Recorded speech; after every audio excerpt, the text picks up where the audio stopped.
shall henceforth be known as Anaconda Pants, and chief antagonist and adored nemesis of Gavriel the Grumpy Lightbearer, leader of Sanctuary. The space around me ballooned with a peculiar silence. Then the voice murmured, sounding faintly amused. "That's a really awful name."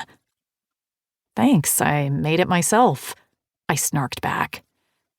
Honestly, some void creatures don't have any manners at all. The voice obviously heard that thought, because the space around me shuddered with soundless laughter. "It's not your whole name, Feather. The beautiful sacrifice. Quit stalling. Finish your song." I blinked. Or, at least, I tried to. It was still dark. Was I being tortured again? No matter what this guy thought, I wasn't torturing myself for fun. Though I knew that was a thing. People on Earth paid hundreds of dollars to get trapped in sensory deprivation water tanks. Something they used to do in Siberia for nothing more than the price of an honest opinion.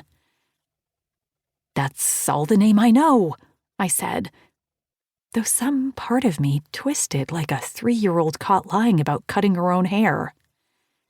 Impatience and urgency rippled through the darkness. "There's no time to be coy. Not here." "Where's here? The gate to the celestial realm?" I crossed my imaginary fingers. "No, I'm a different gate." The space pressed in on me and whispered a soft apology before it tore through my mind, delving into my thoughts, my memories, looking for something. I'd had my thoughts rifled through before. That had been unpleasant. This was excruciating. But it still didn't hurt as much as my birthmark.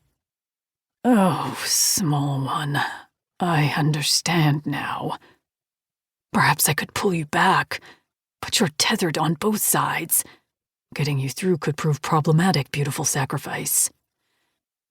"What do you mean? Why do you say that?"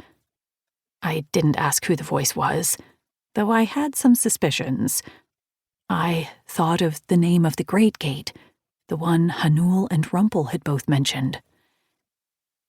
"Revel?" The space around me pulsed with a sense of longing, but the voice didn't confirm my suspicion. "Your mates and family wait for you at the threshold of the celestial realm, but you can't join them. Not until you know your full name." "What the fudge? I know my name! I named myself in the abyss when Seraphiel remade me. I sang the whole thing to you, now let me go.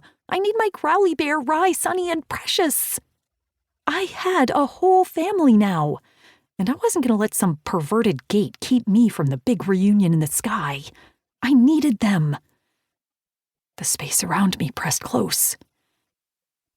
"And you shall have them." He hesitated. "When you pass into the celestial realm, tell my family I miss them. Tell Mother." I knew who he meant, and the pain in his voice made my own heart ache. Before I could answer, he spoke again. "Sing after me. Sing your entire name." And then the voice sang my name back to me, but added a few more words. Those words hurt worse than anything the Inquisitors had done to me. Worse than the centuries of violence and brutality, and all the deaths I suffered at the ends of my short lives. Worse than the months in Sanctuary where I was hated, scorned, and tormented, and the ages in the abyss when I was unraveled from myself. Those last few words taught me who I was, and they broke me.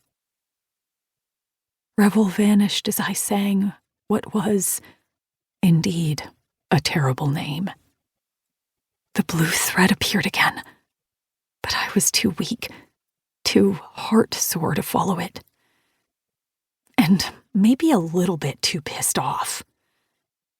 My voice faltered. Then, when the last note I could bear to voice was still ringing in the space around me, a new presence appeared like a bursting star.